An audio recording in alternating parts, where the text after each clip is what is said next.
Olá, gurizada, o professor Tiago está por aqui. Hoje nós vamos abordar um assunto que é por demais importante e diz respeito a um outro defeito que macula os negócios jurídicos, só que desta feita não macula a vontade manifestada. Nós vamos abordar hoje a fraude contra credores. Fraude contra credores. E se a vontade na fraude contra credores não é maculada, não é desvirtuada, então, professor, o que ocorre para que o legislador tenha regulamentado a fraude contra credores? E eu digo a vocês que nós já estudamos 5 defeitos nos quais a vontade manifestada não era livre. E eu dizia a vocês, em caso de tomarem a decisão de ajuizar a ação anulatória, aleguem ao juiz que a vontade manifestada não era livre. Nesses defeitos contra a vontade, nós estudamos o erro, o dolo, a coação moral, o estado de perigo e a lesão. Cientes vocês estão de que no estado de perigo e na lesão, nós temos como elementos objetivos a onerosidade excessiva e que por isso mesmo a doutrina e também a própria lei indicam que a melhor solução é o ajuizamento de uma ação revisional. Cuidado com os prazos aí. As ações revisionais, elas são condenatórias de pagamento de valor. E assim sendo, o prazo é de prescrição. Já as ações anulatórias, elas são constitutivas negativas ou desconstitutivas, como queiram chamar. E sendo desconstitutivas, o prazo para o seu ajuizamento é de decadência. Disse a vocês que cuidassem, ao ajuizar as ações anulatórias, cuidassem o prazo de decadência de 4 anos. Pois bem, na aula de hoje nós vamos ver um vício que não macula a vontade do devedor insolvente. Ela é uma vontade livre, mas o que ocorre aqui é um vício com repercussão social negativa. A repercussão social do que o devedor está fazendo, ela é uma repercussão negativa, é uma repercussão não querida no meio social, porque contraria a boa-fé objetiva, contraria a conduta esperada, a conduta que um credor espera que o seu devedor tome. Professor, mas qual é a conduta que o credor espera do devedor? Que honre os compromissos, que pague as suas contas, não é mesmo? Porque o contrato faz lei entre as partes, porque os contratos devem ser cumpridos pelas partes que o assinam. É isso que o credor espera do seu devedor, que cumpra o contrato, que cumpra as prestações ajustadas e pague as parcelas. É isso que o credor espera. Na fraude contra credores, nós vamos ver uma repercussão negativa, porque o devedor age de forma maliciosa para não pagar as suas contas. Ele, devedor, tem patrimônio, mas ele toma uma atitude malandra de se desfazer desse patrimônio. Ele toma essa atitude malandra, doando patrimônio a um familiar, como um filho, um irmão ou um neto, ou até um pai, e ele toma uma atitude malandra de vender a um terceiro. Quaisquer dos negócios, sejam onerosos ou sejam gratuitos, como é uma doação, gratuita, porque uma das partes não tem sacrifício patrimonial. Quaisquer dessas hipóteses feitas por um devedor que está agindo para esvaziar o seu patrimônio, ela vai trazer prejuízo para os credores, porque esse devedor malandramente ele está antevendo o quê? Ele está antevendo que ao se desfazer do seu patrimônio, ao tirar o patrimônio de seu nome, os credores, quando vierem cobrar por processo judicial, esses credores não vão encontrar bens para satisfazer os seus créditos. Vão achar um devedor em completo estado de insolvência. Vou trabalhar com vocês na aula de hoje conceitos novos, como o de credor quirografário, que é um credor que não tem garantias reais, e também o conceito de devedor insolvente, que é um devedor que tem maior valor em dívidas do que valor em patrimônio. Ou seja, um devedor insolvente não tem patrimônio suficiente para responder pelas suas dívidas. Tudo isso envolvendo a discussão em torno da fraude contra credores. Fiz um apanhado geral nesse início e chamo sempre a atenção de vocês naquilo que vocês já estão cansados de saber. Nós temos um grande valor no Brasil. O contrato faz lei entre as partes que o assinam. Quando a gente está no mundo dos defeitos negociais, nós estamos pensando se cabe o ajuizamento de ação anulatória. E quando a gente fala de fraude contra credores, estamos vendo se cabe o ajuizamento de ação pauliana, também chamada de ação revocatória. Essas ações anulatórias, no que eu incluo a ação pauliana também, essas ações anulatórias, elas vão de encontro, elas batem contra esse valor enorme que nós temos em relação ao contrato obrigar. O contrato obriga e as ações anulatórias vão tentar desfazer esses vínculos negociais. Pois bem, se me permitem, como sempre faço, eu compartilho e gosto de compartilhar com vocês um material para que vocês, assim como estejam me vendo e ouvindo, também possam ver, visualizar o nosso material de estudo,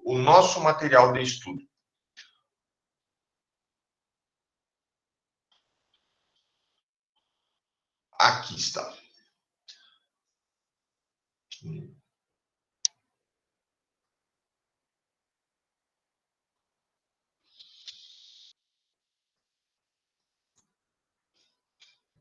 Vamos voltar lá à frente. Hoje só fraude contra credores, gurizada. Vocês já veem aqui ao lado, pessoal, com uma certa demora, mas já estão agora vendo aqui ao lado o nosso material sobre os defeitos dos negócios jurídicos. Eu já dizia a vocês que vimos 5 defeitos que maculam a vontade manifestada pelas partes, nos quais vocês vão dizer ao juiz que a vontade manifestada pelo cliente de vocês não foi livre. Já estão cansados de saber, não é mesmo? Erro, dolo, coação, a coação moral, estado de perigo e lesão. Boa pergunta para cair em prova, né? Quais os defeitos que maculam a vontade manifestada pelas partes no negócio jurídico? Então, vocês terão que responder como afirmativa correta: erro, dolo, coação moral, estado de perigo e lesão. Muito bem. Agora, a partir desta aula e na aula seguinte, nós vamos analisar outros 2 defeitos, desta feita com repercussão social negativa. Por quê? Porque eles contrariam a boa-fé objetiva. O devedor, na fraude contra credores, pratica conduta malandra, pratica conduta maliciosa, que não é a conduta esperada pelo seu credor. O seu credor quer receber em dia, quer receber no prazo do vencimento e jamais imagina ou espera do seu devedor uma conduta maliciosa, indicando má fé, contrária à boa fé, no sentido de que o devedor não vai pagar e, mais que isso, além de não pagar, ele simplesmente esvazia o seu patrimônio para que os credores não consigam cobrar os créditos que têm. A fraude contra credores é um vício com repercussão social negativa, assim como nós vamos ver a simulação, que é o único defeito tratado como falha grave no Código Civil de 2002. A simulação, o negócio jurídico simulado, também é um vício com repercussão social negativa. Não se quer, não se deseja socialmente que as partes saiam simulando negociações, do tipo, vamos fazer um contrato de aluguel para demonstrar que eu ganho renda com aquele imóvel. E, na verdade, quem mora lá nunca paga aluguel e está morando de comodato, ou em comodato, como queiram. Há um comodato por debaixo dos panos, porque o morador possuidor não paga aluguel, e no contrato escrito forja-se, manipula-se a verdade fática para tentar provar que ali existe uma locação. O negócio jurídico simulado não é querido pelo legislador, não é desejado no nosso meio social e nós temos ele como uma falha grave. O código vai dizer que o negócio jurídico simulado, ele é nulo de pleno direito, sendo nulo a falha é grave, e sendo falha grave, cabe à famosa ação declaratória de nulidade por simulação. Ação declaratória de nulidade que não prescreve e que não decai. Ela não se submete a prazos de prescrição ou de decadência. Já nesta página aqui ao lado, eu ainda relembro aspectos importantes a respeito da fraude contra credores. Em linhas gerais, em considerações iniciais à nossa aula sobre fraude contra credores. Eu repito, a fraude contra credores é um defeito, não macula a vontade manifestada, a vontade é livre, o agente é capaz, o objeto é lícito, possível, determinado,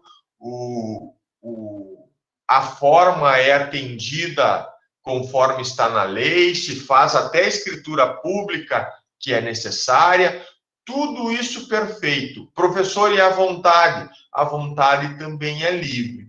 O devedor vende ou doa o seu patrimônio de forma muito livre, de forma muito deliberada, sem se enganar, sem ser enganado pela outra parte, tudo certo com o artigo 104. Quando a gente pensa em fraude contra credores, a gente olha para o artigo 104 do Código Civil e vê que todos, absolutamente todos, os requisitos de validade dos negócios jurídicos estão perfeitamente presentes. Professor, então qual é a da fraude contra credores se o 104 foi atendido regularmente? E aí eu repito a vocês, a fraude contra credores caracteriza ato de má-fé do devedor, caracteriza um ato não esperado pelo seu credor. E sendo um ato contrário à má-fé, contrário à boa-fé, ou seja, de má-fé, o legislador regulamenta e prevê a possibilidade do ajuizamento de uma ação que é de cunho anulatório, que é de cunho desconstitutivo. A ação pauliana, que é o nome específico, que também pode ser chamada de ação revocatória, é uma ação com pedido anulatório. E a fraude contra credores é o único vício com repercussão social que deve ser argumentado em uma petição inicial de ação pauliana. Aqui, pessoal, eu repito a vocês, há um defeito com repercussão social negativa, repercussão social não querida pela sociedade. E por isso o legislador regulamenta. Está tudo ok na negociação em relação ao artigo 104, mas não está tudo ok na questão da boa-fé que se exige do credor, do devedor. O devedor está agindo malandramente. E se o devedor está dilapidando o seu patrimônio, quer por doação, quer por compra e venda, quando ele vende esse patrimônio, para assim deixar os credores sem ver um centavo do crédito que esses credores têm, nós temos uma repercussão social negativa, nós temos uma regulamentação legal a seguir e nós poderemos ajuizar a famosa ação pauliana que vai atacar a fraude contra credores. Muito bem, eu ainda repito, a fraude contra credores é um vício considerado falha leve, está lá no artigo 171, que é a nossa cola, para lermos o que é falha leve na visão do nosso legislador, assim como o artigo 166 e 167 são nossas colinhas para ver o que o legislador considerou falha grave. Então, 171 e 166 mais 167 para nós sabermos o que é falha leve, o que é falha grave. E eu repito, a fraude contra credores foi considerada no artigo 171 do Código Civil uma falha leve. Portanto, a ensejar o ajuizamento de uma ação com cunho anulatório, com cunho desconstitutivo, e que deve essa ação judicial respeitar o prazo de decadência, que pelo artigo 178 do mesmo Código Civil é um prazo de decadência de 4 anos. Professor, erro, dolo, coação, estado de perigo e lesão já tinha um prazo de decadência de 4 anos. A fraude contra credores continua também exigindo prazo de decadência de 4 anos? E a resposta é sim. A ação pauliana deve ser ajuizada dentro do prazo de decadência de 4 anos a contar da data da celebração do negócio que se quer anular. O nome específico dessa ação é ação pauliana ou ação revocatória. Então, vocês vão, ao redigirem a petição inicial, no caso de erro, dolo, coação, estado de perigo e lesão, vão denominar assim: Thiago Marchionati Ugeri, qualificado por seus advogados, vem propor ação anulatória contra fulano de tal. Agora, quando o defeito for este da fraude contra credores, vocês denominarão com outro nome. Vão dizer assim: Thiago Marchionati Ugeri, qualificado por seus advogados, vem propor ação pauliana, vem propor ação revocatória. Usem um desses nomes, ou ação pauliana ou ação revocatória, contra fulano de tal. e aí seguem a redação da petição inicial, falando de fatos, falando de fundamentos jurídicos que motivam a causa, e lá ao final fazendo constar um pedido para que o juiz acolha e julgue procedente esse pedido. Esse pedido na ação pauliana ou revocatória, ele tem o mesmo cunho desconstitutivo das ações anulatórias em geral. O pedido no final vai ser o mesmo. Excelência, por todo o exposto, vem requerer o julgamento de procedência do pedido, vírgula, para anular as compras e vendas, para anular as doações feitas pelo devedor demandado para um terceiro. É este o objetivo final da ação pauliana. O mesmo cunho anulatório, o mesmo cunho de desconstituir negócios jurídicos que foram feitos seguindo o artigo 104 do Código Civil. Ao final, julgada procedente a ação pauliana, julgado procedente o pedido feito na ação pauliana, a determinação do juiz vai ser colocar as partes no estado anterior ao da negociação. O devedor que vendeu ou doou pega o patrimônio de volta e assim volta a ter solvência, ainda que parcial, mas volta a ter patrimônio para pagar os seus credores. De outro lado, o terceiro que comprou ou recebeu em doação, se recebeu em doação, não tem o que ser devolvido a ele em dinheiro, mas se comprou pagando em dinheiro, a ação pauliana terá como efeito que ele vai retomar o dinheiro investido, ele vai receber de volta o dinheiro investido.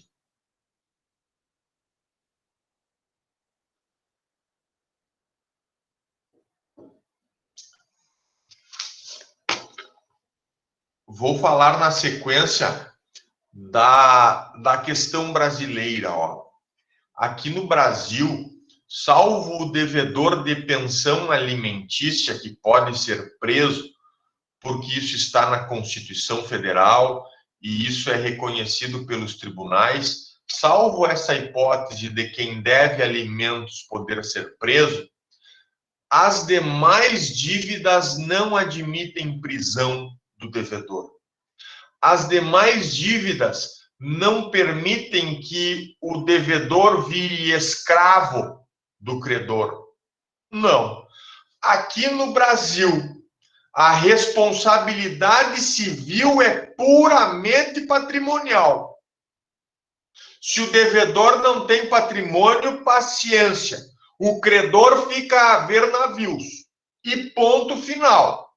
Às vezes a gente vai na casa de algum devedor cobrar conta com mandado em mãos e o cara diz assim para o oficial de justiça: pode me prender porque eu não tenho patrimônio para pagar. Não é pode me prender. Não há autorização legislativa para prender devedores por dívida, salvo no caso do devedor de pensão alimentícia, que os tribunais estão cansados de mandar para a jaula os pais que não pagam pensão alimentícia.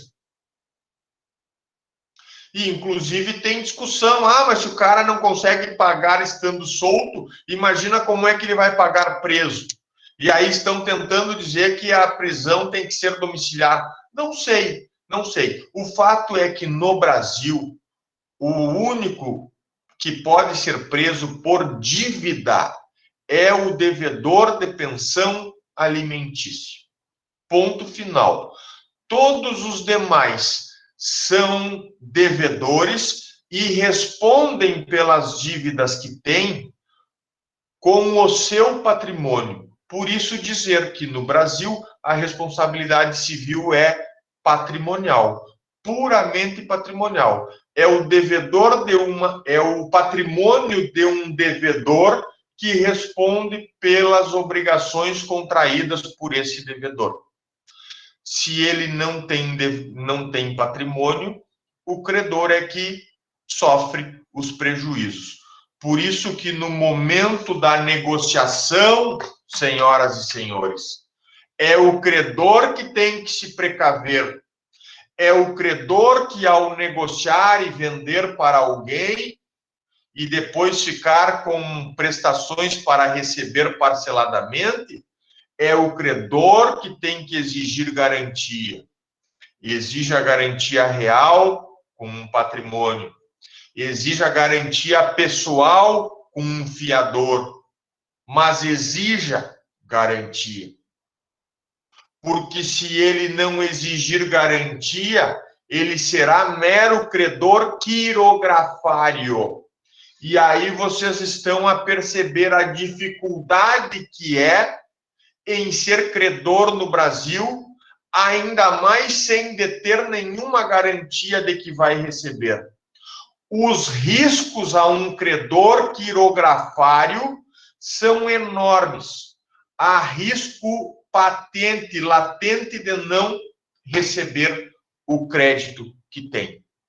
Então, a orientação inicial a vocês aqui, batendo esse papo sobre credores e devedores, a orientação inicial é, se vocês são consultores jurídicos de credores, orientem na hora de fazer os contratos, orientem para que os credores peçam garantias sobre aquilo que estão negociando.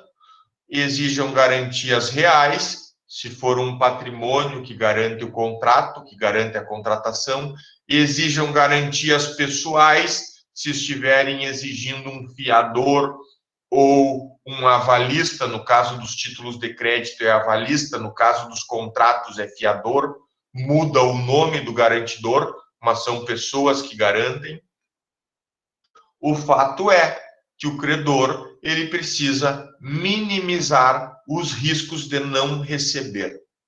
Por isso que, às vezes, o crédito fica tão dificultado no Brasil, porque os credores têm medo de emprestar, sendo credores meramente quirografários.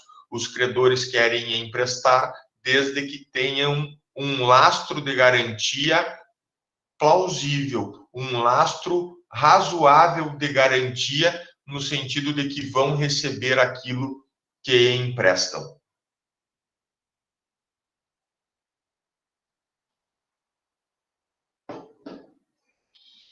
Então, pessoal, uma pessoa sem patrimônio é quase que equivalente a uma pessoa sem crédito. Eu falo isso no mundo negocial em geral, não nessa ideia de consumidores, que a gente está sempre fazendo uma conta ou outra, usando cartão de crédito, usando cheque, não nesse mundo consumerista de comprar roupas, comprar joias, comprar calçados, comprar esse tipo de coisas de utilidade diária.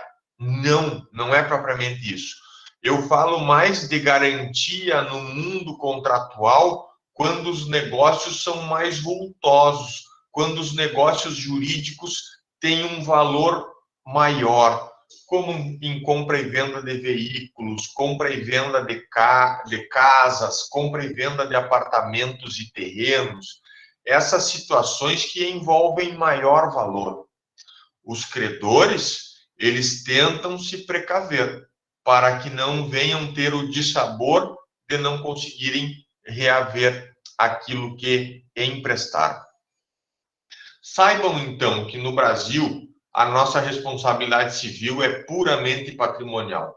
Os devedores vão responder com o seu patrimônio pelo não pagamento das dívidas. Quando um devedor deixa a dívida atrasar, opta por não pagar a dívida, ele sabe que as regras de inadimplência vão vir e que o credor também vai cobrá-lo.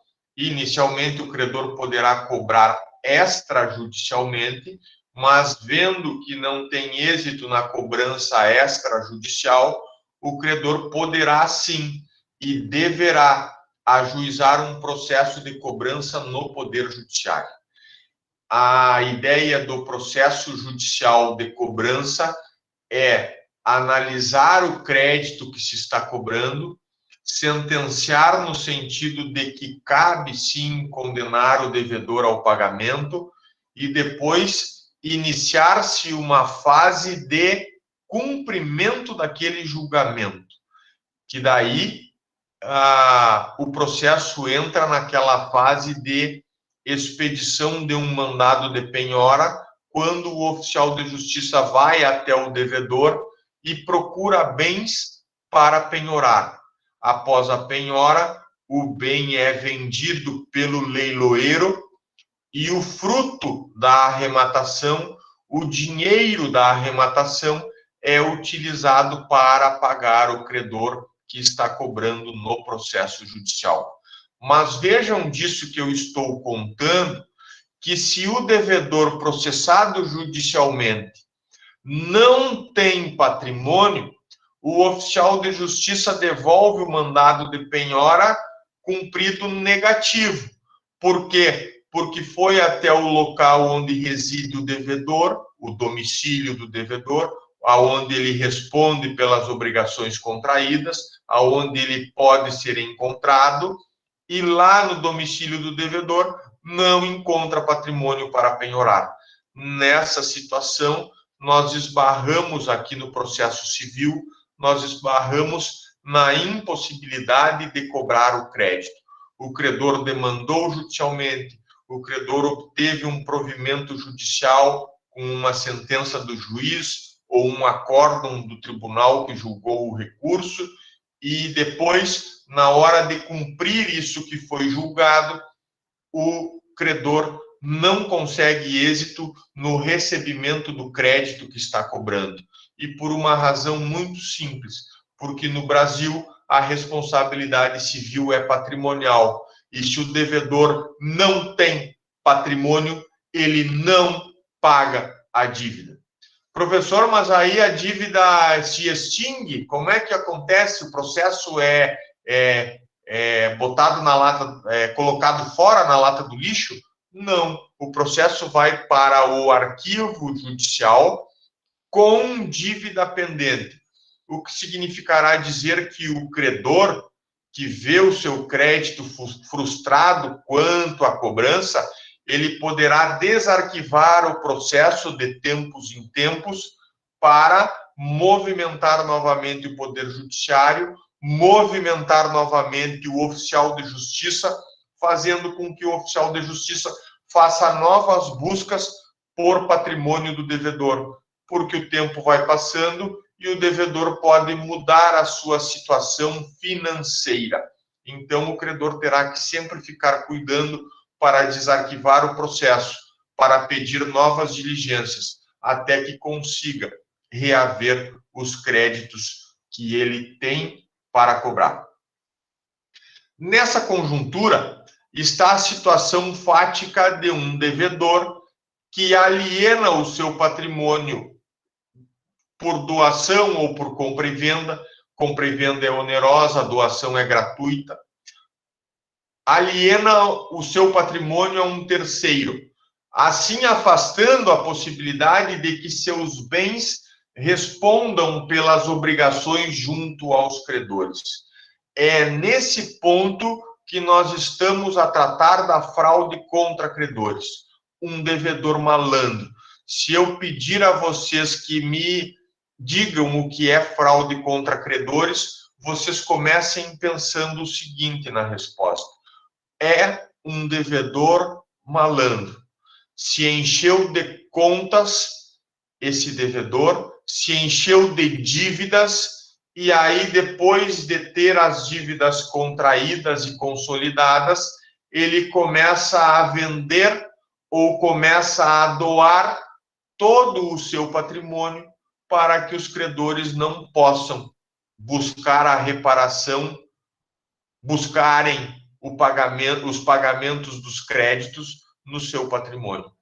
O devedor malandro, ele pensa assim: agora que eu me enchi de dívida, vou me livrar desse patrimônio, vou doar para meus filhos, vou vender para terceiros, porque quando os meus credores vierem me cobrar judicialmente, eu não terei imóvel, eu não terei um patrimônio para que o oficial de justiça penhore. E eles, meus credores, vão ficar a ver navios. E eu, devedor malandro, aqui no Brasil, vou ficar dando risada da cara deles. É essa malandragem que a fraude contra credores vai ajudá-los a resolver, como advogados ou como advogadas. Vocês representando credores quirografários, credores que não têm garantia real, nenhuma garantia específica, vocês vão ajuizar a ação pauliana ou revocatória contra o devedor e contra o terceiro que comprou ou recebeu o bem em doação. E, ao final, vão pedir ao juiz que anule esses atos de alienação feitos pelo devedor.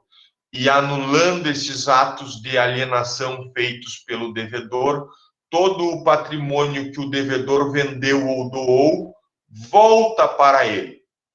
E aí, outro problema é se ele vai devolver dinheiro para quem havia comprado esse patrimônio dele. Provavelmente não vai devolver, porque ele vendeu, já pegou o dinheiro e o dinheiro já sumiu. Mas isso é outro problema.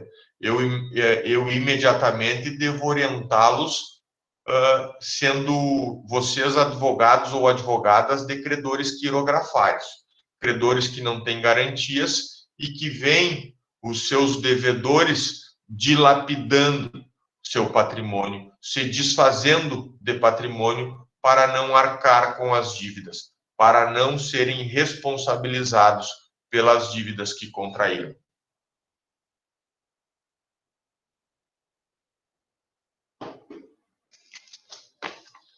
Aqui, rapidamente, o professor reforça. O que é um devedor insolvente e o que é um credor quirografário? As duas figuras devem estar presentes quando vocês forem ajuizar ação pauliana. Então, eu vou dizer de outro modo para que fique bem compreendido.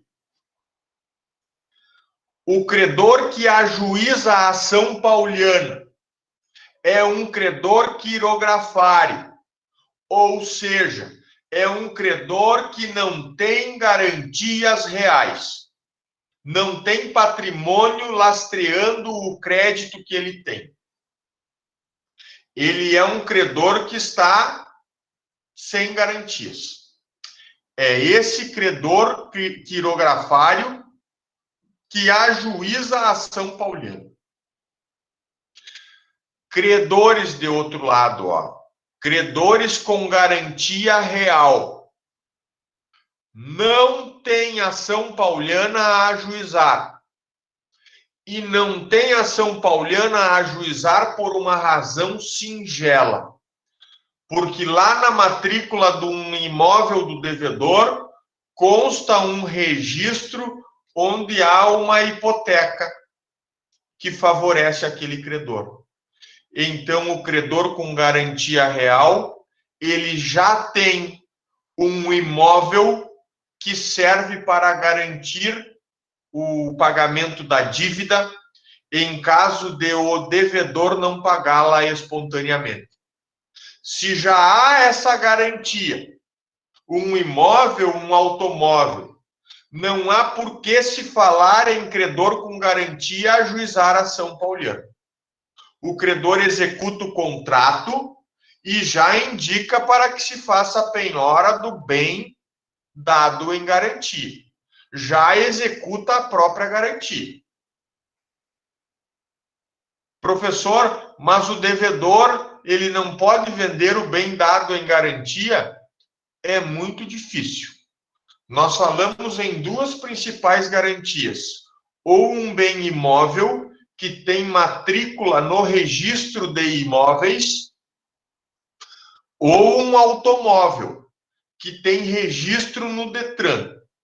E o que é comum acontecer nessas hipóteses negociais? No registro de imóveis se faz uma um registro da existência da hipoteca. Então, pretensos compradores vão olhar na matrícula que aquele imóvel está hipotecado e não vão comprar. Por quê? Porque se comprarem um imóvel objeto de garantia hipotecária ou objeto de garantia de alienação fiduciária, estarão comprando algo que amanhã ou depois estarão perdendo. Então, colocarão dinheiro na lata do lixo. Quando a gente vai ao registro de imóveis, consegue ver que o imóvel foi dado em garantia. E aí o comprador, sabendo que ele é uma garantia, não compra. Como é que eu vou comprar um imóvel que foi dado em garantia para a Caixa Econômica Federal? É só para eu me incomodar e amanhã depois perder o imóvel. É óbvio.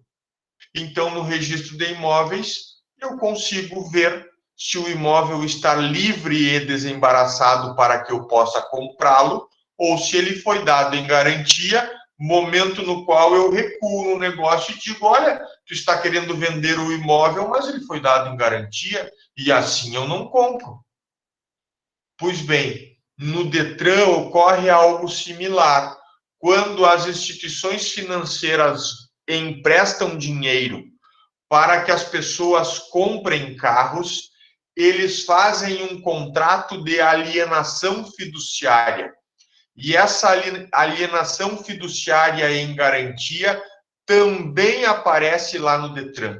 E aparecendo no Detran, eventual venda que venha a ocorrer será uma venda passível de reversão na medida em que quem compra um carro alienado fiduciariamente sabe que está comprando um carro de quem ainda não é dono. Na alienação fiduciária, o titular do carro, o titular do empréstimo, aquele que pega o carro na concessionária e faz contrato de alienação fiduciária, ele só é tido como proprietário depois de pagar e quitar todo o contrato de alienação fiduciária. Antes disso, ele não é proprietário do carro. Então, vejam, os dois principais bens que podem ser dados em garantia, imóvel e automóvel, nós teremos como ver antes se eles foram dados em garantia real ou não. Se foram dados em garantia real, o credor com garantia real é um sujeito mais tranquilo, é um sujeito mais relaxado. Ele sabe que tem bens móveis ou bens imóveis garantindo o pagamento daquele crédito que eles têm para receber. Tá certo? Então, credores com garantia real não ajuizam ação pauliana, porque não precisa. Só ajuizam a ação pauliana credores quirografários, que são credores sem garantia. Falando do polo passivo da ação, aqueles que vão responder à ação judicial. Nós vamos ajuizar a ação pauliana contra um devedor, mas olhem o detalhe, o devedor precisa ser insolvente, ou pelas vendas que fez, ter se transformado em devedor insolvente. Há a necessidade de os créditos serem constituídos antes, em data pretérita, antes das alienações, das vendas ou doações feitas pelo devedor insolvente. Quem é o devedor insolvente que responde a uma ação pauliana? É o devedor que não tem bens suficientes para pagar as contas. Então, aqui eu repito, nós não ajuizamos ação pauliana contra devedores solventes, porque eles solventes ainda têm patrimônio suficiente para pagar as contas. Nós só ajuizaremos a ação pauliana contra devedores insolventes. insolventes. Aqueles que já não têm mais patrimônio para pagar as contas. E não têm patrimônio para pagar as contas, muito por conta desses atos de alienação, venda ou doação, que fizeram agora para se livrar de patrimônio. E com o propósito malicioso, malandro, de deixar os seus credores haverem navios.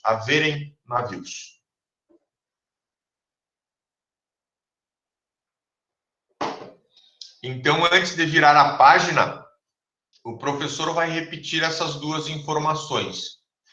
Não ajuiza a ação pauliana credor com garantia real.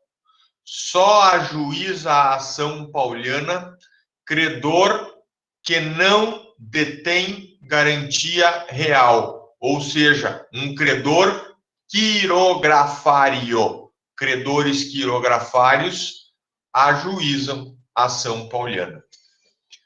E contra quem nós ajuizamos a ação pauliana? Nós não ajuizamos a ação pauliana contra devedores solventes, devedores que têm patrimônio suficiente, têm patrimônio sobrando para arcar com as suas dívidas. Nós ajuizamos a ação pauliana, de outro lado, contra devedores insolventes, devedores que entraram em insolvência pelas doações ou pelas vendas de seu patrimônio. E além de entrar com a ação pauliana contra o devedor insolvente, nós também teremos que entrar com essa mesma ação contra o terceiro que recebeu o bem ou por doação ou que recebeu o bem que comprou. Tá bem? Então, analisem com calma isso que o professor disse, revejam a orientação se necessário for, e agora nós vamos adentrar em uma premissa que é importante na hora de raciocinar se cabe ação pauliana, se cabe ação revocatória ou se não cabe. E a premissa é a seguinte: o crédito do credor quirografário, ele deve ser em data anterior. A contratação que gera o crédito do credor quirografário deve ser em data anterior. Anterior ao quê, professor? Anterior à alienação feita pelo devedor insolvente. Então, eu digo assim: ontem, 27 de outubro de 2020, eu saí pelo comércio e me endividei. Sou um cara agora, depois de assinar os contratos me endividando, sou um cara agora que devo bastante. Devo 500 mil reais. Não dei garantia de nada. Eu sou credor, os meus credores são todos quirografários. Eu não dei garantia de nada. Embora eu tenha 3 casas aqui em Santiago. Uma delas eu moro e outras 2 estão para aluguel.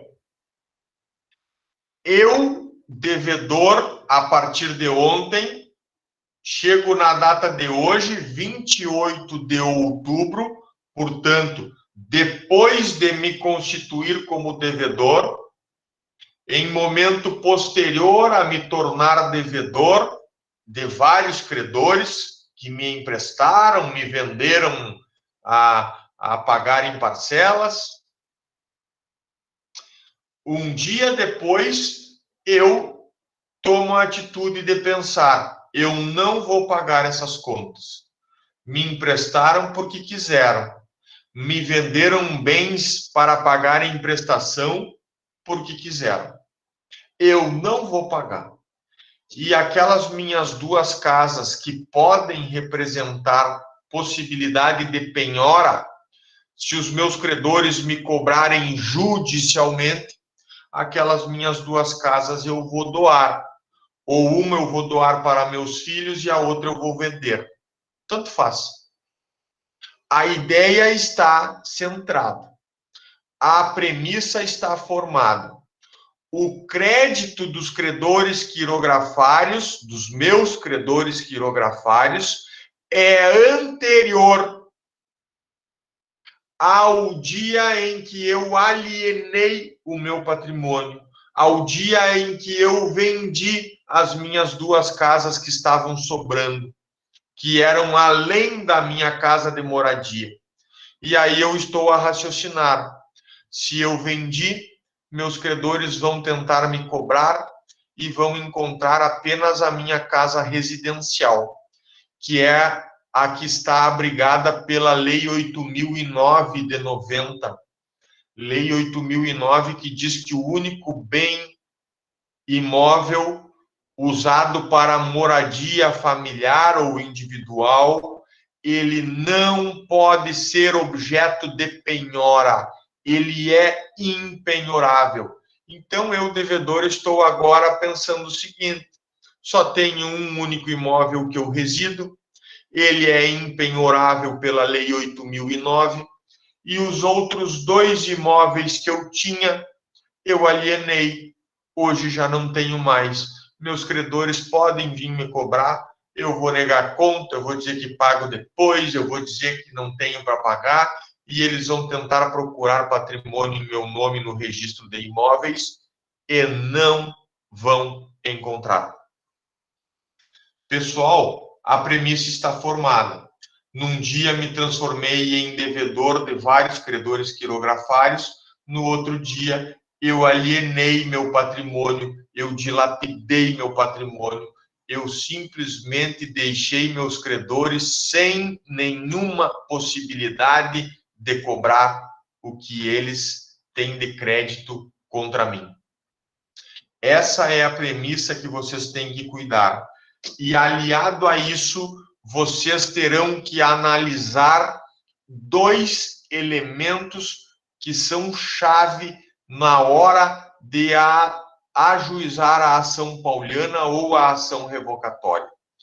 O primeiro elemento, que está em vermelho, é o elemento objetivo.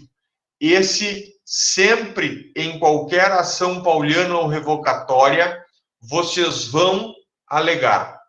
O outro, que está em verde, depende.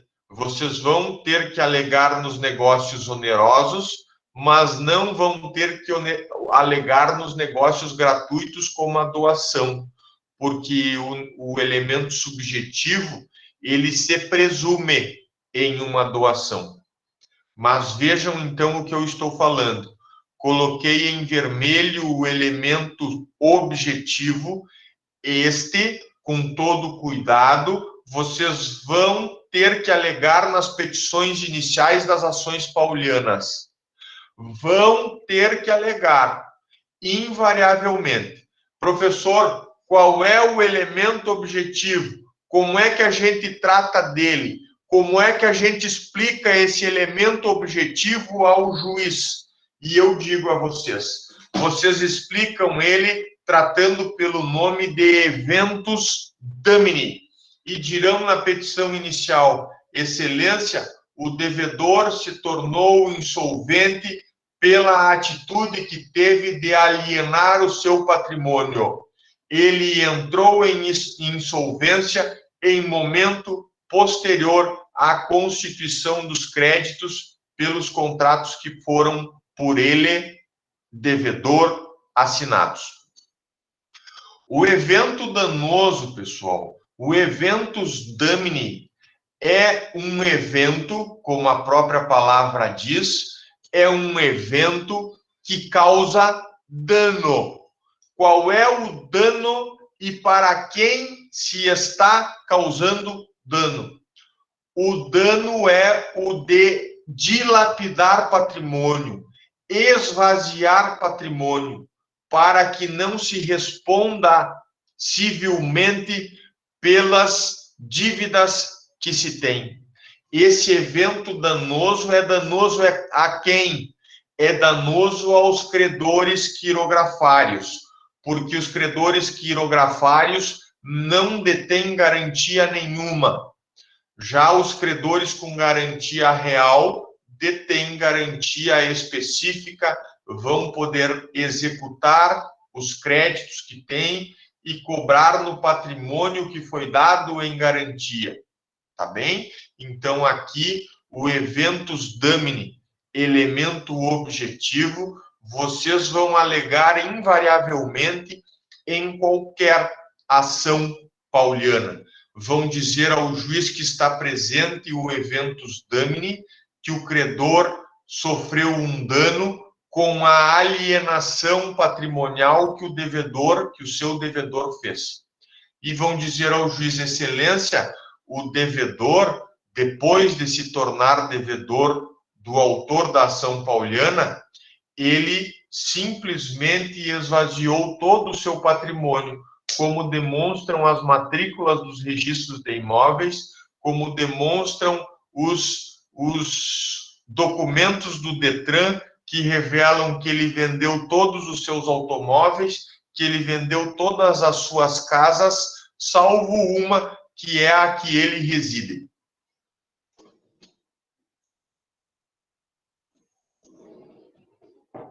Assim agindo, excelência, o devedor está a causar um dano enorme ao credor que propõe a ação pauliana, porque o credor é quirografário e não tem outros patrimônios para reaver os créditos que tem. O devedor, agora, após as alienações patrimoniais que fez, ele se tornou insolvente. Ele não tem mais patrimônio para responder pelas dívidas. E nós, como credores quirografários, precisamos que as compras e vendas ou as doações feitas pelo devedor insolvente sejam anuladas, sejam desfeitas, sejam tornadas sem efeito. Por aí vocês argumentam o elemento objetivo, o eventus damini, um evento que causa dano ao credor quirografário. Que evento propriamente é esse? Os atos fraudulentos do devedor que aliena o seu patrimônio para terceiros, ficando completamente descapitalizado, ficando completamente sem patrimônio para responder pelas dívidas que contraiu. Eventus damini sempre vai estar presente em qualquer ação. Agora vamos ver um pouquinho do elemento subjetivo, chamado de consilium fraudis. E eu falo primeiramente nos negócios gratuitos do artigo 158 do Código Civil. Por quê? Porque a ação pauliana que ataque negócios gratuitos como é uma doação, ela é uma ação pauliana mais fácil de ganhar. E eu já digo aqui, a ação pauliana é difícil de ganhar. Ela é uma ação que bate contra aquele valor de que os pactos fazem lei entre as partes, de que os pactos devem ser respeitados e cumpridos. A ação pauliana já é uma ação difícil de ganhar. Mas dentro dessa dificuldade, nós temos ações paulianas cujo caminho é mais facilitado e temos ações paulianas mais tortuosas, cujo caminho é mais difícil, cujo caminho é mais cheio de pedras. E eu falo, então, em primeiro lugar, na ação pauliana, na qual o elemento subjetivo consilium fraudis é presumido. Conluio entre o devedor e um terceiro adquirente. É disso que nós estamos falando quando eu falo em consilium fraudis. Conluio fraudulento entre o devedor e o terceiro adquirente do patrimônio. Pois bem, se eu tenho consilium fraudis presumido, nas ações paulianas que atacam negócios de doação, essas ações paulianas que atacam negócio de doação estão livres da discussão sobre o concilium fraudis. O concilium fraudis já está presumido.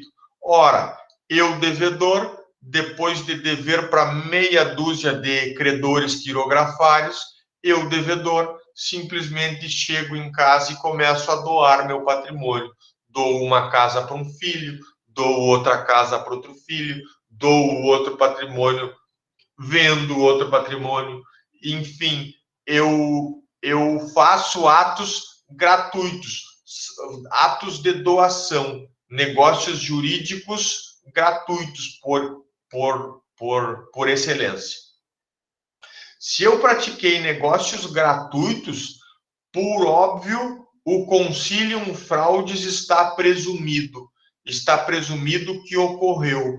Ora, a troco de que no dia 27 eu me endividei até o pescoço e no dia 28 eu doei todo o meu patrimônio. A troco de quê? A troco de lesar os meus credores. Então, esse concilium fraudis, ele pode ser alegado muito rapidamente nas petições iniciais que ataquem negócios jurídicos de doação feitos pelo devedor insolvente.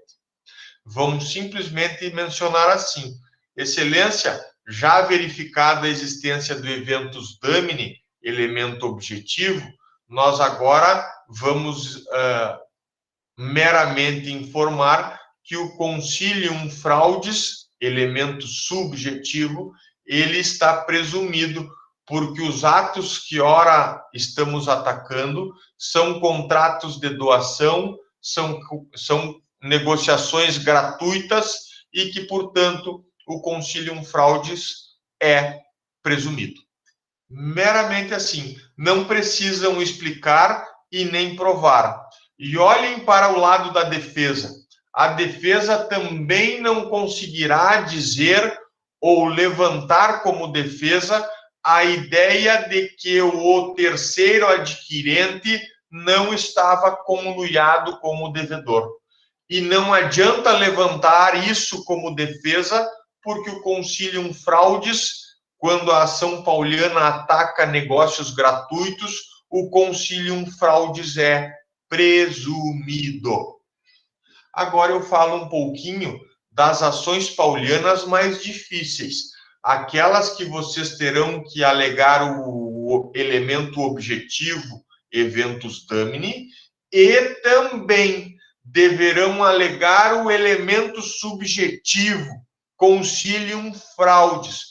Por quê? Porque se não provarem o conluio entre o devedor insolvente, que é processado na ação pauliana, e o terceiro adquirente do bem, que também é processado na ação pauliana, se vocês não provarem esse conluio fraudulento, não provarem a ciência de que o terceiro adquirente queria e sabia que estava prejudicando os credores quirografários, vocês perdem a ação pauliana.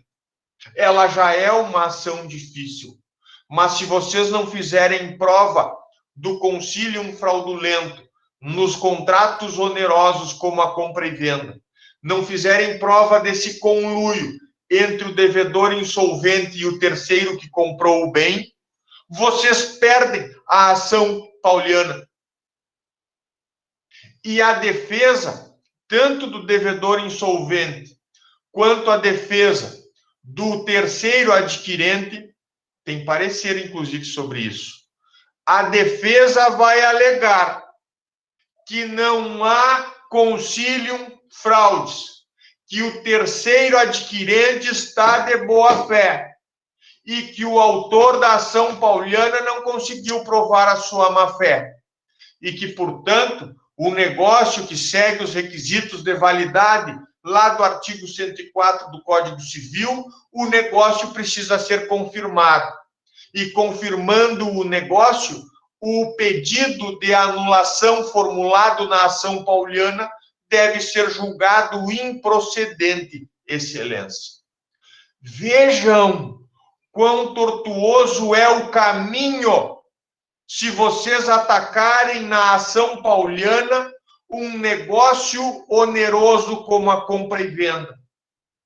E vejam, sintam o quão facilitado fica o caminho para ganhar uma ação pauliana se o negócio a ser atacado é uma doação, porque negócio gratuito. Então, eu vou finalizando aqui essa explicação, vou cair agora lá no nosso material de roteiro de estudos, para nós vermos as bases legais. Vocês vão passar o olho agora nas bases legais, mas o professor precisa enfatizar a vocês.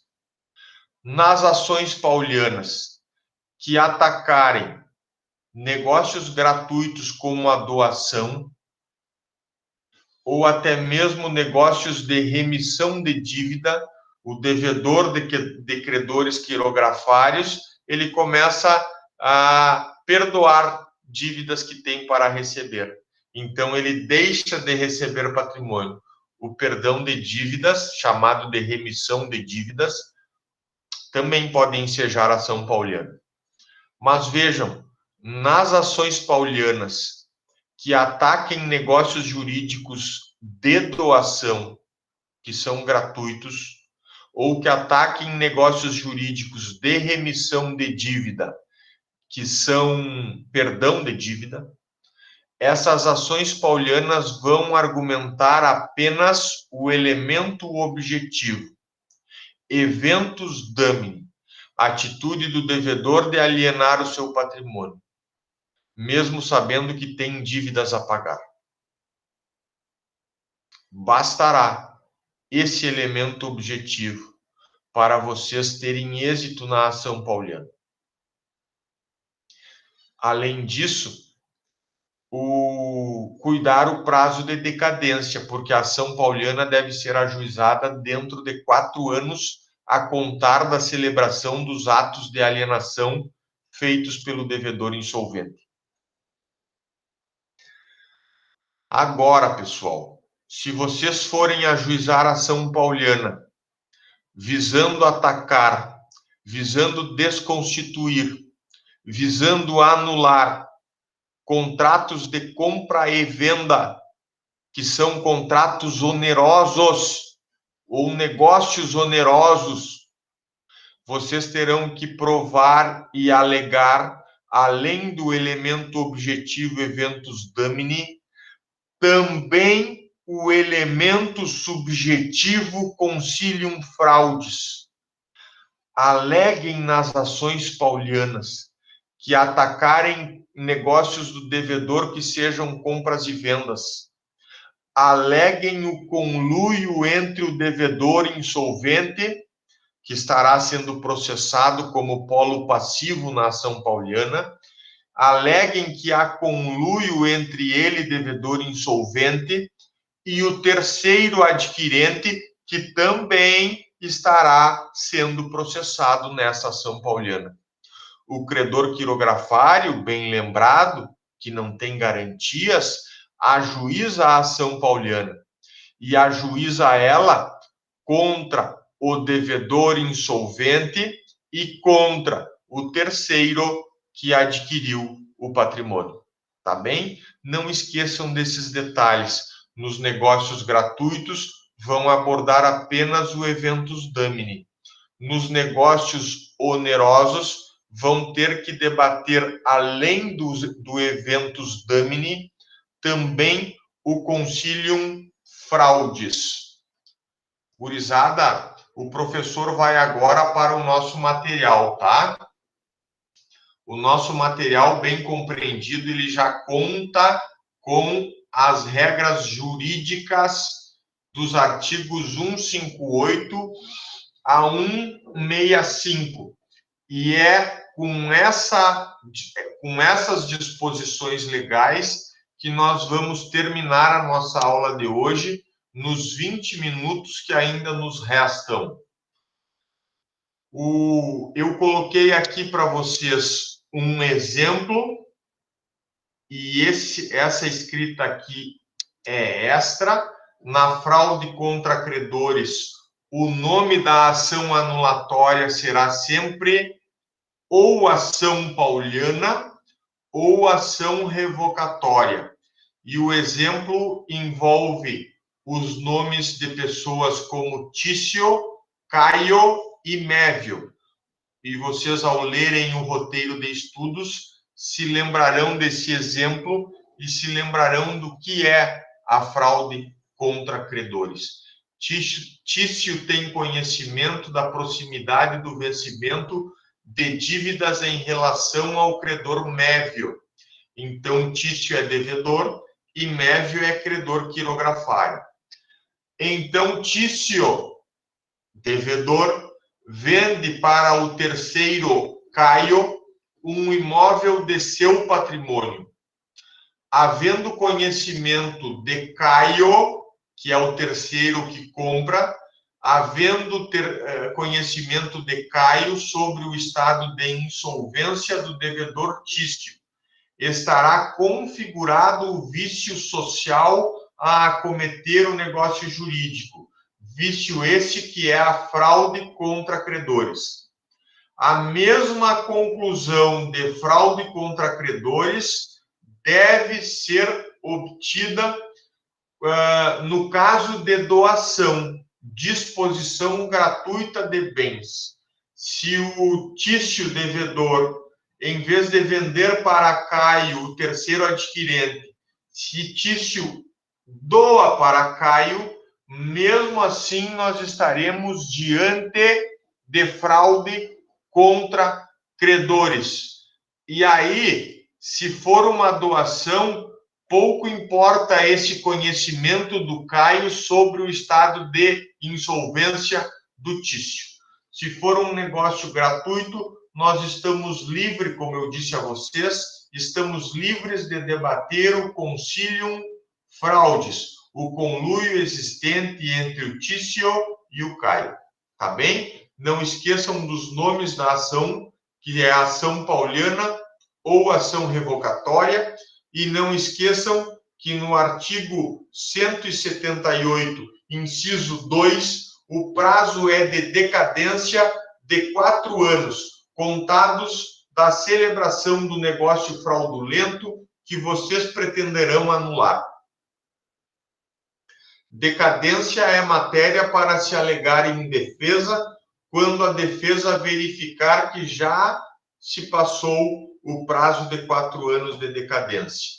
Lembro a vocês que contra menores absolutamente incapazes, do artigo 3º do Código Civil, não corre nem prazo de decadência, nem prazo de prescrição. Esse prazo só começa a correr quando os menores impúberes se tornarem menores púberes, ao aniversariarem 16 anos de idade.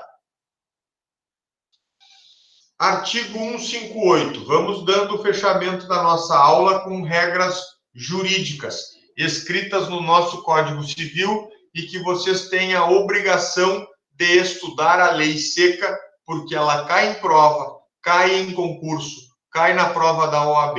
Então, estudem isso. Artigo 158. Lembrem-se dos negócios de doação, lembrem-se dos negócios gratuitos, lembrem-se da remissão de dívidas, que é o perdão de dívidas. Os negócios de transmissão gratuita de bens ou remissão de dívida, se os praticar o devedor já insolvente ou por eles reduzidos à insolvência, ainda quando o ignore, poderão ser anulados pelos credores quirografários como lesivos dos seus direitos. Credores quirografários, portanto, são credores sem garantia nenhuma. E sendo credores sem garantia nenhuma, ao verem seus devedores se transformarem em insolventes, porque estão alienando patrimônio, estão vendendo, doando, nesse caso do 158, doando patrimônio, vocês terão a ação pauliana para atacar esses negócios de doação ou também de remissão, perdão de dívida. O que mais o professor precisa dizer a vocês? O teor dos parágrafos. Parágrafo 1º e parágrafo 2º, juntamente com os enunciados 151 e 292. Vamos lá, então. Parágrafo 1º. Igual direito assiste aos credores cuja garantia se tornar insuficiente. Pois bem, senhoras e senhores, eu dizia a vocês que credores com garantia real não têm ação pauliana a ajuizar, porque eles já têm garantia real que representam a possibilidade de cobrança dos créditos que têm. Mas, no caso do parágrafo 1º, essa garantia real se torna insuficiente. No momento da celebração do negócio, a casa que valia 200 mil era suficiente para pagar a dívida de 180. Mas o tempo foi passando, a casa desvalorizou e vale 180, e a dívida cresceu e vale 250. Então, aquela garantia que antes era suficiente, aquela garantia real se torna insuficiente. E então, pela diferença entre o que vale a garantia e o que está o valor atualizado da dívida, o credor com garantia real se torna um credor quirografário por essa diferença entre os 180 mil que vale a casa hoje e os 250 valor atualizado da dívida hoje. Ele é credor com garantia real até 180 mil e é credor quirografário dos 180 mil até os 250, pela expressão, pelo numerário de 70 mil reais. Por esses 70 mil reais que a garantia se tornou insuficiente, o credor pode ajuizar a ação pauliana. Ele tem garantia real para um pedaço do crédito que tem, mas é credor quirografário para outro pedaço. E sendo credor quirografário para uma parcela da dívida, ele pode ajuizar a ação pauliana. Vamos ao enunciado 151. O ajuizamento da ação pauliana pelo credor com garantia real prescinde de prévio reconhecimento da insuficiência da garantia. Reconhecimento judicial, leia-se bem. O que o enunciado 151 acertadamente fez?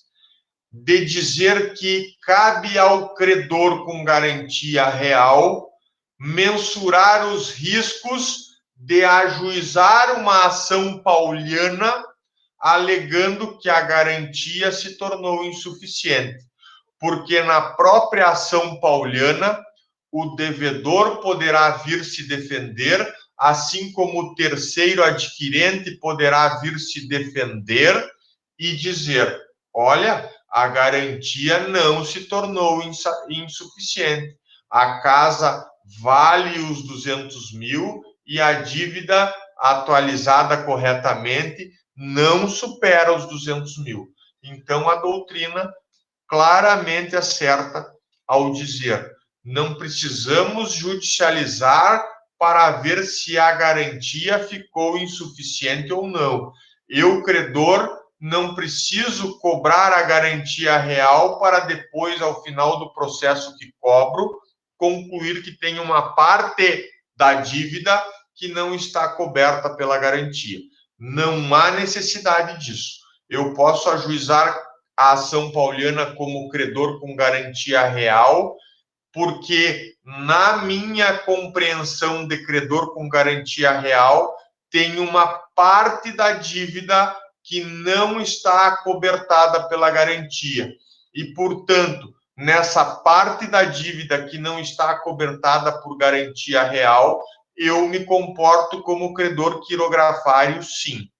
Como credor quirografário de parte da dívida, de parcela desse débito, eu me aventuro a ajuizar uma ação pauliana e vou correr os riscos de que a defesa demonstre que a garantia é suficiente e que a defesa talvez demonstre que aquilo que eu digo que eu tenha de crédito, que realmente é atualizado de forma correta, não chegue àquele valor.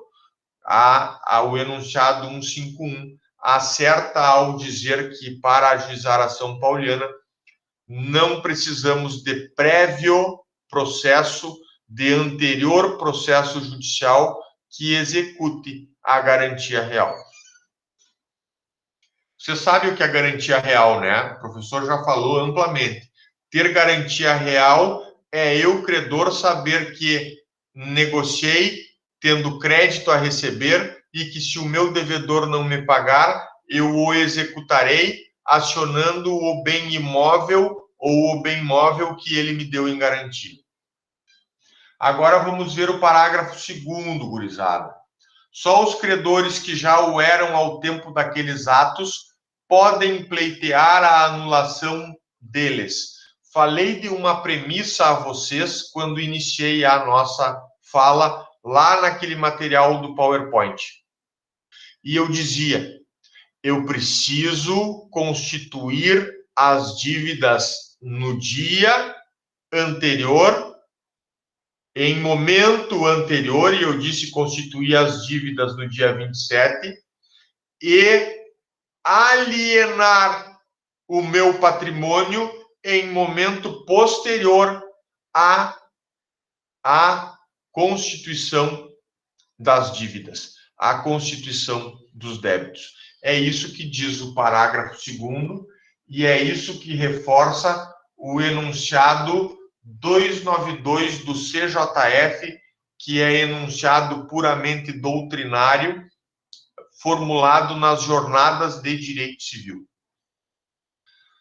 Para efeitos do parágrafo 2º, a anterioridade do crédito é determinada pela causa que lhe dá origem, o contrato, gurizada, a assinatura do contrato, independentemente de seu reconhecimento por decisão judicial. Vem na mesma linha do enunciado anterior 151. Não precisamos de ação judicial para efetivar, para chancelar que a dívida existe. O contrato que o devedor assinou e que me torna por força contratual credor, o contrato que o devedor assinou, na data em que ele assinou, já torna o débito constituído, já torna também o crédito constituído e existente. Tá bem? Enunciado 292. O professor pula o requisito ou elemento objetivo e subjetivo, porque nós já vimos lá no outro material, e o professor chega à regra do artigo 159. Eu já disse amplamente a vocês que pelo artigo 158, negócios de doação, negócios gratuitos ou perdão de dívida, a ação pauliana, ela é facilitada. Vamos debater o eventus damini, olhem ali, o professor colocou em cinza, e vamos considerar presumido o concilium fraudis. Ok, já viu o 158 com vocês. Agora o professor vai ver a regra do 159, negócios jurídicos onerosos, como é a compra e venda. Nessas situações, nós teremos uma tarefa mais árdua ao ajuizar a ação pauliana. Teremos que falar do eventus damini e teremos que falar também e provar também o concilium fraudis, o conluio entre devedor e o terceiro adquirente e comprador. O artigo 159 diz: serão igualmente anuláveis os contratos onerosos. Onerosos, leia-se, compra e venda. Contratos onerosos do devedor insolvente quando a insolvência for notória ou houver motivo para ser conhecida do outro negociante. Então, nós teremos que, nos contratos onerosos, debater o concilium fraudis, debater que existe conluio entre o devedor que se transformou em insolvente e o terceiro que adquiriu o imóvel, que adquiriu o bem do devedor insolvente. Vamos agora à regra do artigo 160, chamado pela doutrina de fraude não ultimada, porque o comprador do bem, que é do devedor, ele ainda não pagou o preço e não deve pagar. Se ele ainda não pagou o preço e sabe da existência da ação pauliana e da fraude, ele deve depositar esse valor em uma conta judicial, à disposição do juiz que está conduzindo o julgamento da ação pauliana. Artigo 160. Se o adquirente dos bens do devedor insolvente ainda não tiver pago o preço, e esse for aproximadamente o corrente, a média de mercado, o preço justo razoável, desobrigar-se-á depositando-o em juízo, com a citação de todos os interessados. Então, ciente o comprador do imóvel que o devedor que o vendeu é um insolvente, ele poderá, em vez de pagar o preço ao devedor insolvente, depositar isso em juízo e acionar todos os interessados, o que inclui o próprio devedor insolvente, o que inclui todos os credores quirografários, para que, assim agindo, os credores quirografários e o devedor insolvente se entendam a quem pertence aquele dinheiro pago. Assim agindo, o comprador terceiro estará demonstrando boa-fé, estará demonstrando lisura e estará se eximindo de responsabilidade em caso de anulação de negócio, em caso de anulação desse negócio. Parágrafo único. Se inferior o adquirente para conservar os bens comprados do devedor insolvente, poderá depositar o preço que lhes corresponda ao valor real. Se no contrato que o comprador está fazendo, o preço for bem menor do que o preço de mercado, ele deverá depositar o preço de mercado. Não bastará depositar o preço que está no contrato. Terá que depositar o valor real, o valor muito próximo ao que realmente vale o bem. Isso é fraude não ultimada. O professor fala um pouquinho do artigo 161. A ação nos casos do 158 e 159 poderá ser intentada contra o devedor insolvente, eu diria, deverá ser intentada contra o devedor insolvente, contra a pessoa que com ele celebrou a estipulação fraudulenta e também contra eventuais terceiros adquirentes que já hajam adquirido o bem e que também tenham procedido de má fé. A ação pauliana, então, ela é angularizada, ela é ajuizada por um credor quirografário contra um polo passivo que vai conter o devedor insolvente e o terceiro adquirente, ou até outros terceiros adquirentes que, porventura, já tenham comprado o bem em terceiro ou quarto negócio posterior. Aqui o STJ tem a súmula 195, ela deixa claro que a única ação a discutir a fraude contra credores é a ação pauliana. Não se pode pleitear a anulação de negócio jurídico em outras ações que estejam tramitando, como no caso aqui da súmula, embargos de terceiro. Não cabe alegar fraude contra credores em embargos de terceiro. Só vamos alegar a fraude contra credores na ação que é própria para esse fim. E o nome dessa ação é ação pauliana ou revocatória. Ajuizem a ação pauliana, ajuizem a ação revocatória e então discutam a fraude contra credores. Vocês ajuizarão a ação pauliana quando representarem credores quirografários. Artigo 162. O credor quirografário que receber do devedor insolvente o pagamento da dívida ainda não vencida, ficará obrigado a repor, em proveito do acervo sobre que se tenha de efetuar o concurso de credores, aquilo que recebeu. Eu vou falar em concurso de credores agora. No mundo empresarial, gurizada, vocês já ouviram falar do processo de falência? Pois bem, o processo de falência é uma cobrança conjunta que todos os credores da pessoa jurídica falida fazem, se reúnem para fazer, é uma cobrança conjunta de todos os credores da falida, para cada um desses credores reaverem um pouco dos créditos que tem. O objetivo é reaver tudo, mas se a falida já está em estado de insolvência, ela não vai conseguir pagar tudo. Pois o processo de falência, ele serve para sociedades empresárias que quebram, que vão à falência. Serve para as EIRELIs, que quebram, que vão à falência.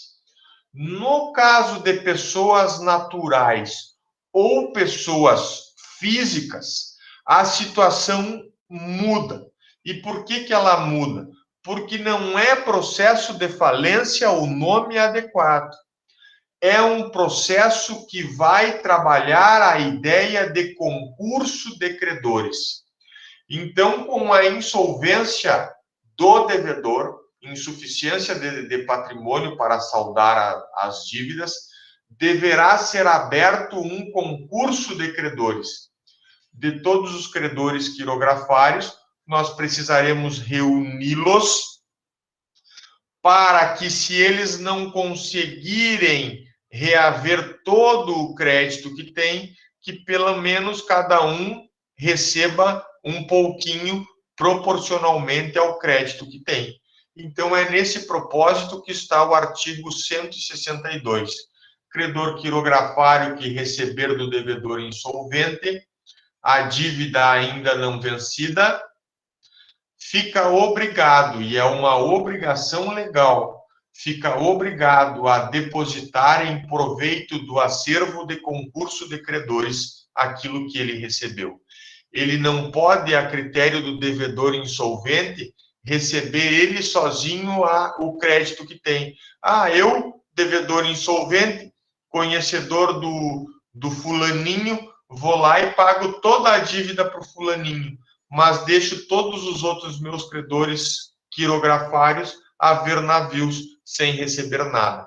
Se eu, devedor, assim agir, o fulaninho que recebeu a dívida, por escolha minha, ele fica obrigado a devolver o valor em concurso de credores. Por quê? Porque ele vai receber uma fatia daquele valor, assim como cada um dos meus outros credores quirografários vai receber uma fatia. Não vamos pagar todo mundo, mas vamos pagar um pouquinho para cada um. Artigo 165, ainda continuamos nessa ideia de concurso de credores. Anulados os negócios fraudulentos, a vantagem resultante reverterá em proveito do acervo que se tenha de efetuar o concurso de credores.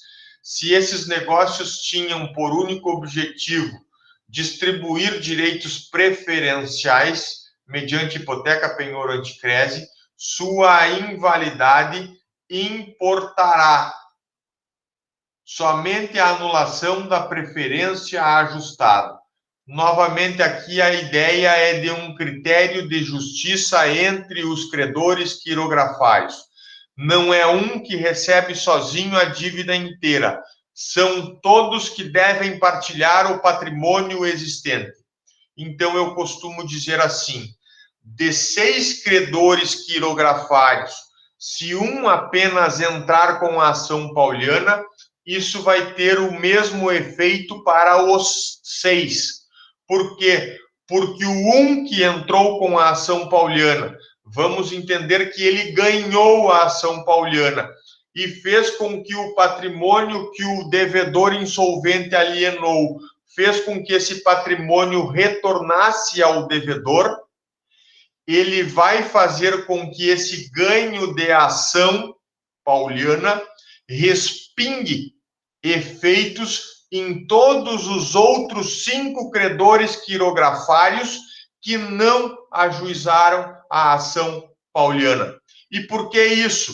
Porque ao ganhar a ação pauliana, o fruto do patrimônio que voltou ao devedor não pode satisfazer um único credor quirografário se são 6 os credores quirografários. Um ganha a ação pauliana, reverte o proveito do ganho da ação pauliana ao concurso de todos os credores quirografários e cada um dos 6 credores quirografários vai receber um pouquinho, vai receber uma fatia do crédito que tem para receber. Então, eu costumo dizer, às vezes a gente ganha a ação pauliana representando um credor, mas são vários os credores que se beneficiam do resultado dessa ação pauliana.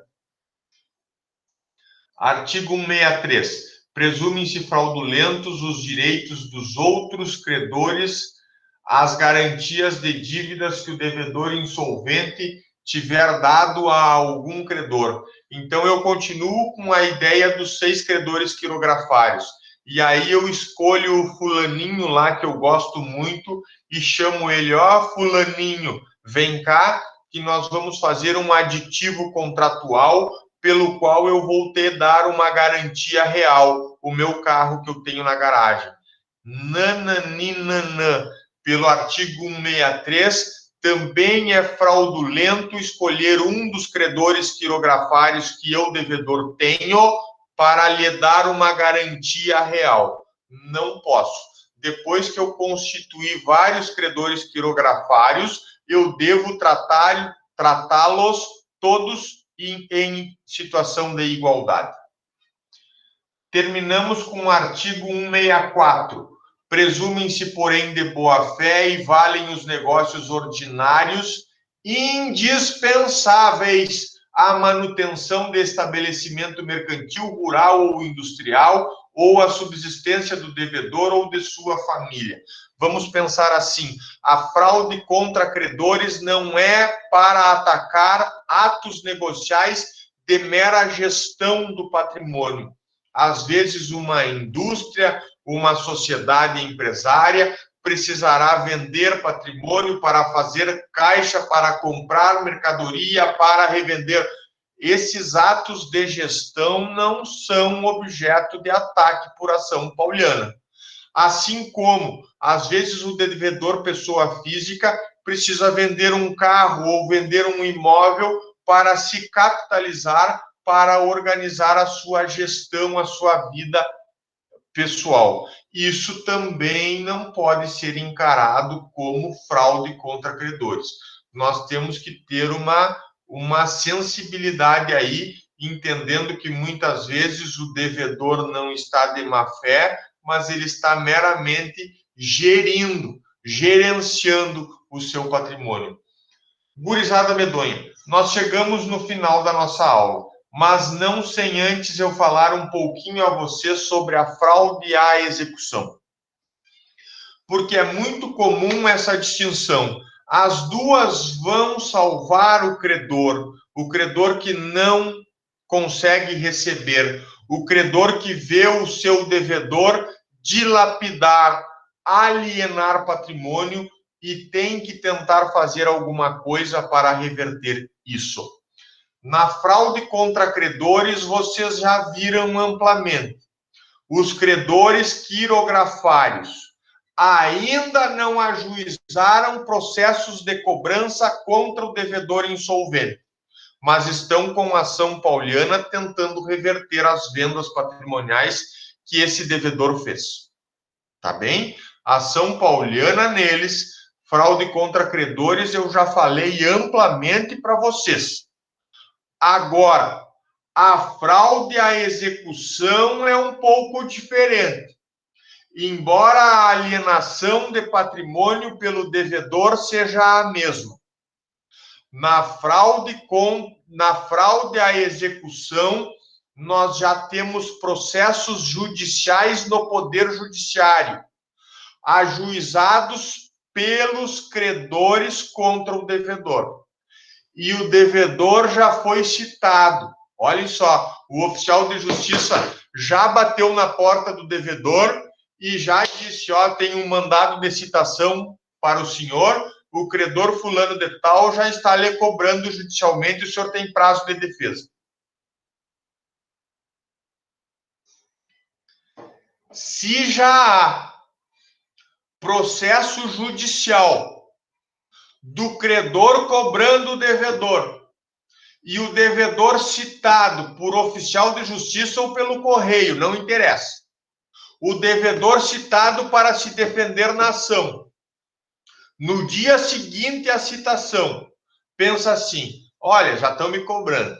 Eu vou lá no tabelionato e vou vender minhas 3 casas que eu tenho. Se já há citação válida para que o devedor se defenda em processo judicial e depois desta citação ele vai e aliena o seu patrimônio, vende, doa, ou de qualquer outra forma, se desfaz do patrimônio, esse ato já supera a ideia de fraude contra credores. Ele já vira fraude à execução. O nome muda.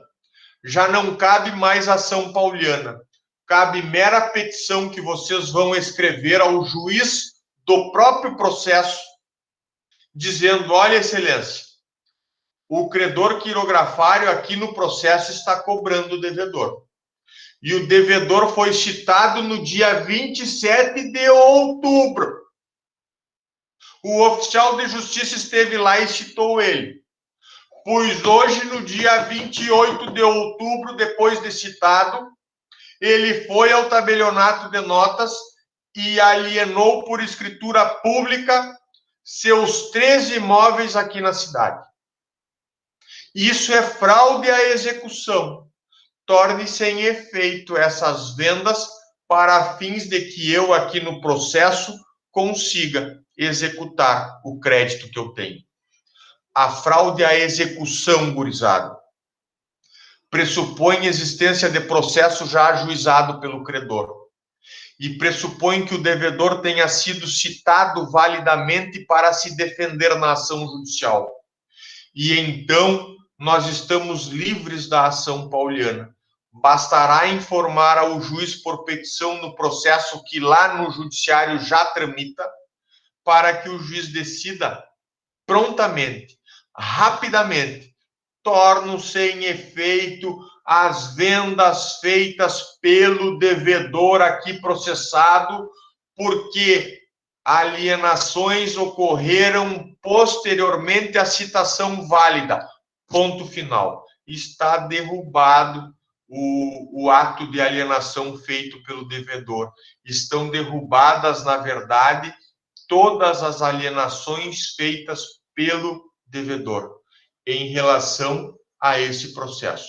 Elas são válidas no plano da validade, professor? Sim, elas são válidas no plano da validade, mas elas não têm eficácia nenhuma contra o credor que está processando o devedor e que já vê o devedor com citação válida e depois dessa citação válida, o devedor dilapida patrimônio, o devedor vende patrimônio. Basta na fraude à execução informar ao juiz do processo que o devedor citado se desfez do seu patrimônio. E então o juiz reverte tudo ali na hora, no próprio processo. Se não há processo do credor quirografário cobrando o devedor, os atos de alienação, portanto, eles são anteriores a uma citação válida. E sendo atos de alienação anteriores a uma citação para que o devedor se defenda, anteriores à citação eles são e vão repercutir na necessidade de ajuizar a ação pauliana, alegando eventus damini, alegando o concilium fraudes. Gurizada, muito obrigado pela atenção de vocês. O professor fica à disposição para tratarmos das dúvidas que porventura existam, e eu tenho certeza que elas existem.